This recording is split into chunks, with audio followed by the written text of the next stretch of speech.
Na moja changamoto kubwa inayolikabili kanisa la leo, hatuna watu jasiri wa kusimama mbele za Bwana. Tuna watu ambao tuna ujasiri wa maneno, lakini katika matendo tumekufa. Daudi alikuwa mwaminifu kwa Mungu wake. Daudi alikuwa mwaminifu kwa neno la Bwana.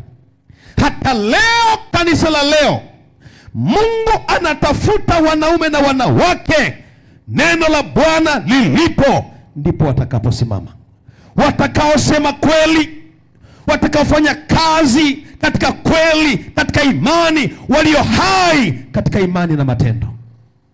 Lakini leo tuna watu walio hai mdomoni, lakini matendo yamekufa. Daudi mwana wa Yese, udogo wake wa umri haikuwa tatizo kwenda kumkabili Goliati. Swala la maisha haya, Mungu hasubiri iweje, utayari wako ndio ushindi wako. Uko tayari kiasi gani leo?